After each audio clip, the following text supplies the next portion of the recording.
Hola, bienvenidos a Recomiéndame un libro. Yo soy René Morales y nos acompaña como todos los viernes Nervinson Machado, un amigo, como sabemos, venezolano que también es muy ávido lector y que siempre nos ha traído recomendaciones muy peculiares y que valen la pena pues, ir conociendo y ir siguiendo.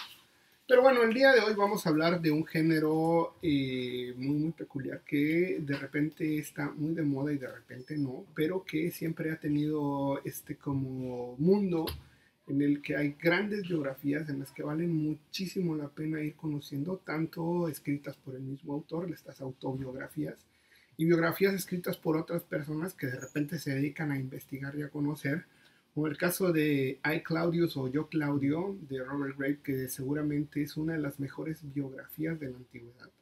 Una joya de la que afortunadamente tenemos hasta una serie televisiva y que no sé, no creo que vayamos a hablar de Robert Grace, No. pero tiene cosas verdaderamente fascinantes para recomendarles un libro del género.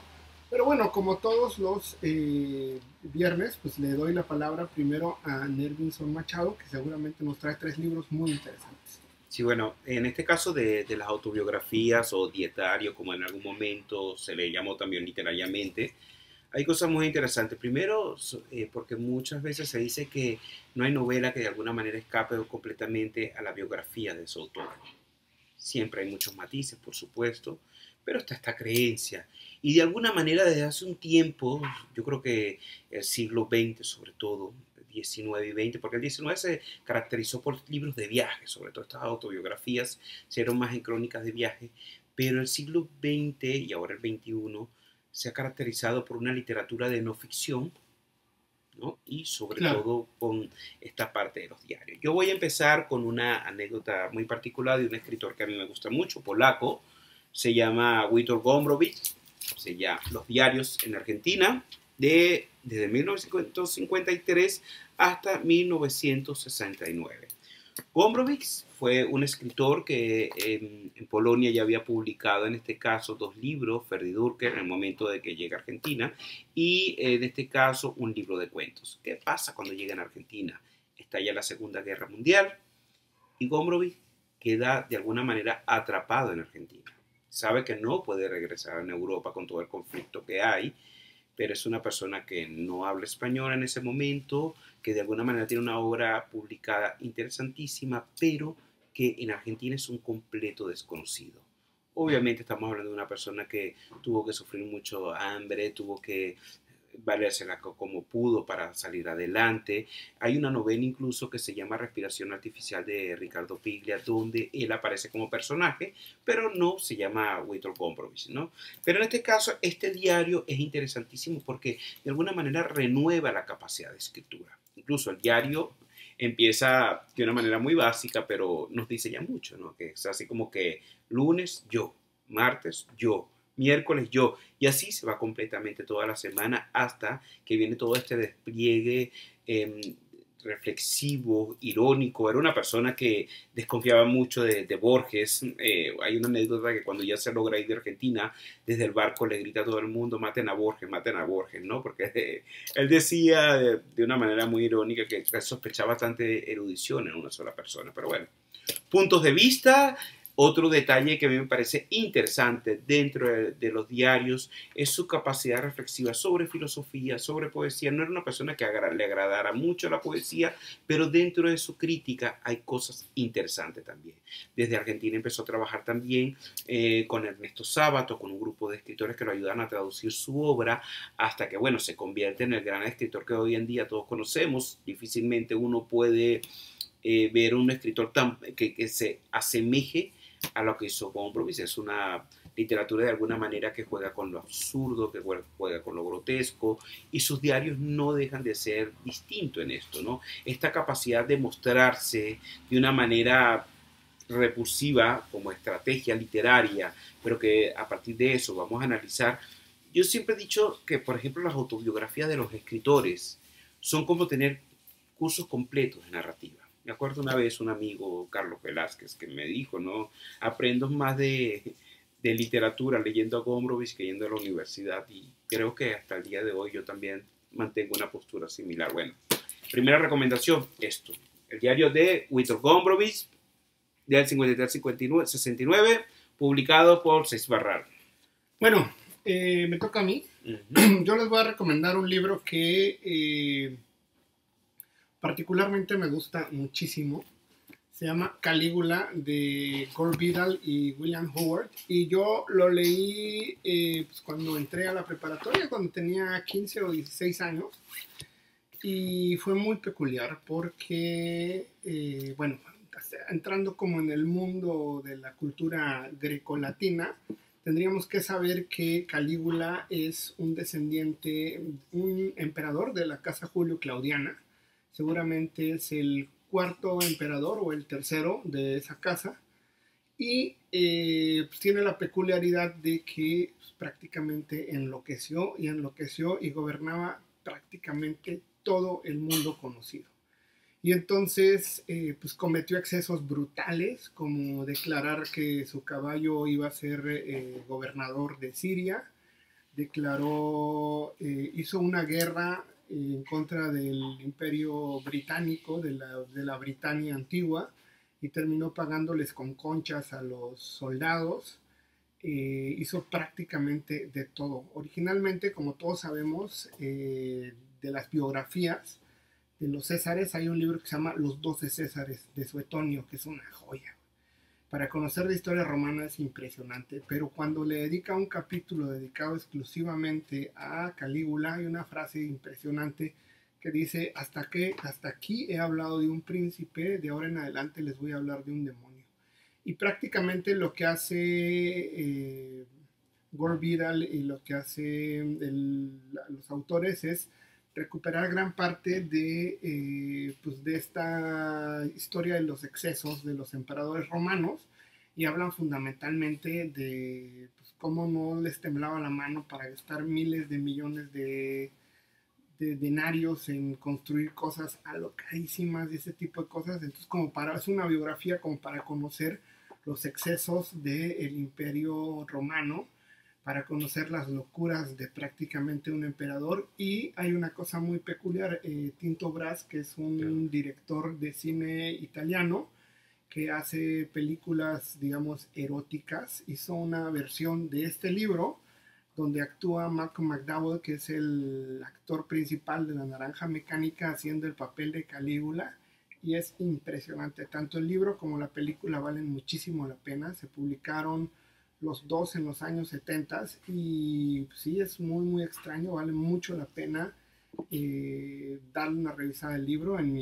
Cuando yo tenía mis 15 y 16 años era como el libro prohibido del que todo el mundo hablaba y que no querían que los niños lo leyeran, pero pues sí, yo siempre tengo muy presente esa biografía, la he disfrutado mucho, la habré leído 2 o 3 veces.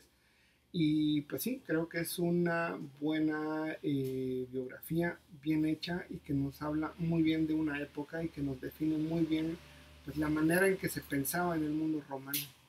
Sí. Bueno, hablando de eso de las biografías, a mí me costó mucho escoger en este tema, ¿no? Porque tenemos biografías que se destacan por su crudeza, por este caso, porque a veces le pertenecen a personajes que han cumplido un papel importante de la historia, buenas o malas. Y pues yo pues, preferí en esta cápsula dedicarme nada más a biografías literarias completamente, que prácticamente también se han hecho como una especie de ejercicio dentro de esto. ¿Por qué hablo de eso? Por este libro, Dietario Voluble, de Enrique Vila-Matas. Enrique Vila-Matas es un escritor que se ha caracterizado, en este caso, por conjuntar la biografía, un poco la crónica, un poco las conferencias de literatura y metaliteratura. O sea, es un tipo que habla, vive y muere para la literatura. Sus novelas, generalmente no todas, pero la mayoría, siempre su personaje es alguien dedicado, es un escritor o editor en algunos de los casos, y siempre está reflexionando sobre esto, ¿no? Bartleby y compañía, por ejemplo, Doctor Pasavento, o sea, escritores que dejaron de escribir, escritores que de alguna manera desaparecieron. Entonces, bueno, aquí no cambia tanto el estilo, solamente a lo mejor, o sea, no cambia esto, la forma sí cambia un poco, lo que cambia son estas fragmentaciones, estos juegos de experimentales o de prácticas discursivas y que de alguna manera dejan ver un poco más del autor y sus gustos también literarios. Se filtra también la música, por supuesto. Como le dije, a lo mejor lo que la diferencia de sus otras obras es que no se esconde detrás de tantos autores como sí lo ha hecho en sus otras novelas. Pero bueno, es difícil saber también cuánto no hay de ficción dentro de esto, no por la mayor cantidad de información que da, sino más bien por la ausencia de información personal y más la mecánica constructiva de su literatura. Entonces también es como una especie de manual literario. Entonces se los recomiendo mucho. Dietario Voluble, Enrique Vilamatas. Bueno, como todos saben, soy un fanático de la música y prácticamente oigo de todo, pero sí tengo como un gusto muy peculiar por prácticamente pues el jazz. Tengo un gusto muy peculiar por cosas relacionadas con el blues, con la chanson francés, y el día de hoy les traigo esta joya que se llama Piaf de Simon Berthaud, y es de verdad, una joya increíble de la literatura francesa. No sé si actualmente esté en la misma editorial, yo la conseguí en una editorial española que se llama El Arca de Papel, pero vi en Amazon que se puede conseguir, vi que es relativamente fácil de conseguir, y pues es una biografía de Edith Piaf escrita por su hermana o hermanastra, y habla prácticamente de las aventuras de Edith Piaf desde que nació hasta el último día de su vida, porque a partir de determinada edad Simone Berthaud y Edith Piaf pues, estuvieron prácticamente juntos toda la vida, y nos habla prácticamente de los excesos de Piaf, de lo que implica pues, salir del mundo en las calles y volverse de repente la cantante más importante de la chanson francés, pues en muchos sentidos. Y pues sí, creo que es un texto muy interesante. Al final, una de las cosas más peculiares de Edith Piaf es eh, que su música también resume en gran parte esta resistencia en contra de los nazis. O sea, la gente en Edith Piaf encontraba esa identidad francesa, y gran parte de la resistance francés encuentra en Edith Piaf pues esta identidad que hay que defender. Y pues aunque no lo crean, la música a veces define identidades, define países. Siempre cuando pensemos en alguna manera de pensar o que pensemos en algún país, siempre hay una canción que es representativa. Y pues sí, nos damos cuenta que incluso la misma Edith Piaf no se dio cuenta de lo grandioso que era su trabajo y de lo fantástica que era pues, como artista. Incluso vale muchísimo, muchísimo la pena, si se me permite hacer una anotación, revisar la obra de Billie Holiday, que se llama Lady Sing the Blues, porque en algún punto las dos biografías se encuentran. Billie Holiday admiraba muchísimo a Edith Piaf, y Edith Piaf admiraba muchísimo a Billie Holiday. Es muy muy interesante ver cómo estas dos cantantes, una de blues y otra de la chanson francés, eh, pues ahí están, y de repente han dado identidades y han permitido, por ejemplo, pensemos por ejemplo en Cuelga de los Árboles, que es una canción de Billie Holiday. Esa canción va en contra de los ahorcamientos de negros en Estados Unidos. Digamos que Billie Holiday se opuso pues a esta cultura del linchamiento en el sur de Estados Unidos, y Edith Piaf pues dio identidad a la resistencia francesa. Entonces son biografías que nos demuestran que el trabajo de determinados artistas a veces es más grande que incluso el mismo artista. Entonces ahí está. Yo de verdad siempre he leído mucha biografía de músicos, me encanta. Y esta es verdaderamente bellísima en todos los sentidos. Mi última recomendación, un personaje que ha hablado, de alguna manera se ha filtrado en varias de las cápsulas, es Ricardo Piglia. En este caso son 3 diarios, aquí nada más estoy mostrando el primero, los diarios de Emilio Renzi. Emilio Renzi, tengo que explicar, es un personaje recurrente en las novelas de Ricardo Piglia. Entonces, este personaje que se va desarrollando es un periodista, aparece en este caso las ciudades, se me fue el nombre de las ciudades, Transparente, ciudades inventadas. Ya se me fue el nombre, pero aparece también en Blanco Nocturno. Sale nombrada en distintas novelas. Ahora, ¿por qué los diarios de Emilio Renzi? Yo creo que primero tendríamos que irnos a la primera novela que publicó, primera no, segunda novela que publicó un poco Ricardo Piglia, que es Plata Quemada.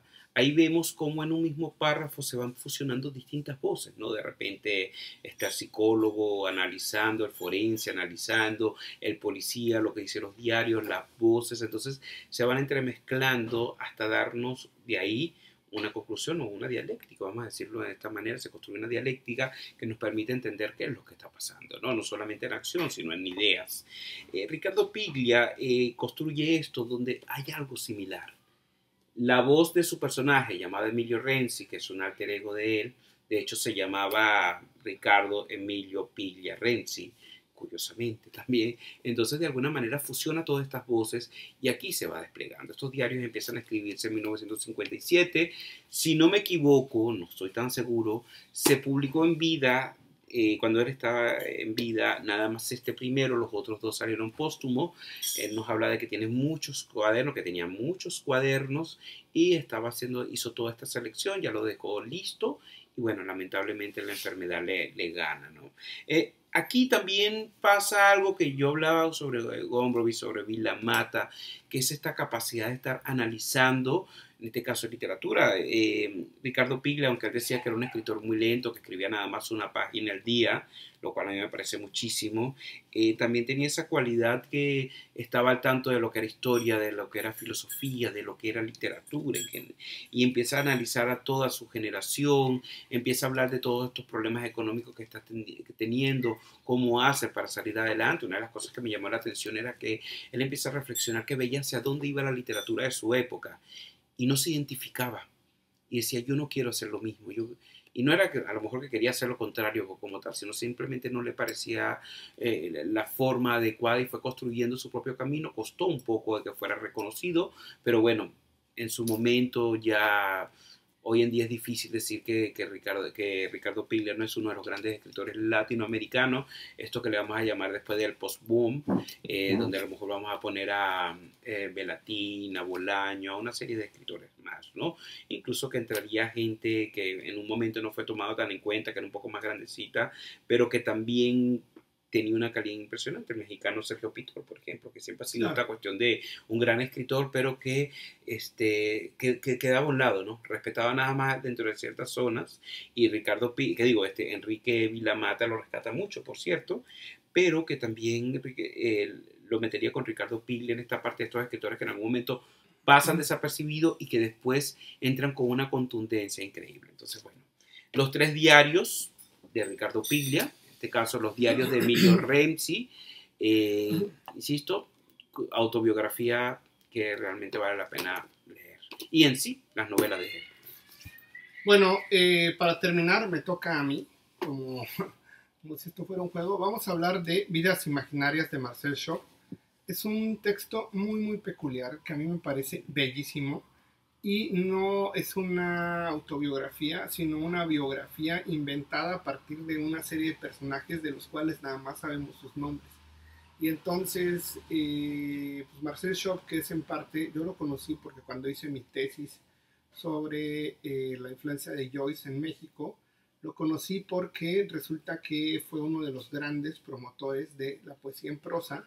Y Marcel Schock son una serie de biografías, son 14 personajes de los que nada más sabemos sus nombres a partir de la historia, y entonces va haciendo como una serie de historia peculiar de cada uno de ellos, a partir de la manera en que él cree que se enamoraban, a partir de la manera en que ellos vivían. Y pues es una joya particular, está muy bien escrito, se divierte uno muchísimo de principio a fin, se consigue prácticamente en todos lados. Yo recuerdo que incluso en esta colección de sepan cuántos de Porrúa está publicada, cuesta, pues no sé, antes costaban 30 o 40 pesos, son muy económicos. Y yo recuerdo que en la edición de Porrúa viene Vidas Imaginarias, viene La Cruzada de los Niños, entonces viene 2 libros en solo uno de ellos, muy económico, se consigue prácticamente en todos lados. Y créanme que es un genio Marcel Schauf de principio a fin. Sin duda tiene mucha relación con Marcel Proust. Y es de esta generación que prácticamente construyó la nueva literatura francesa. Vale muchísimo la pena.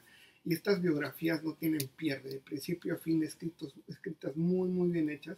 Y de repente pasa por nombres de filósofos de la antigüedad, por piratas, por soldados, y es como una serie de biografías de personajes que ni siquiera sabemos formalmente algo más allá de sus nombres, pero Marcel Schauf les inventa una vida y eso es una genialidad en todo el sentido de la palabra, es un clásico de la literatura francesa.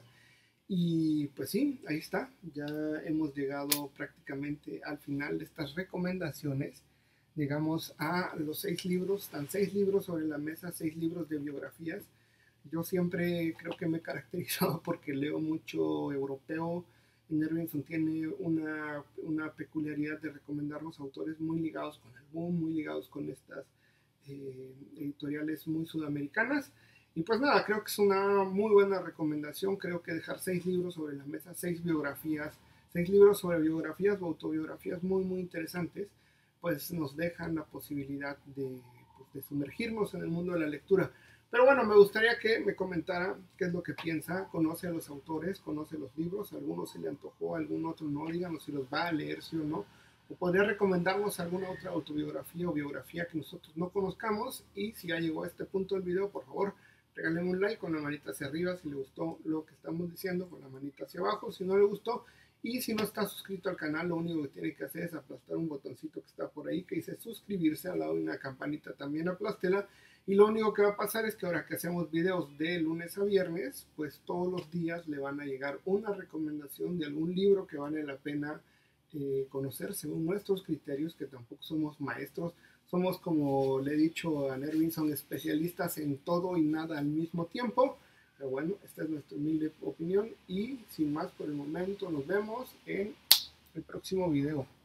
Bye.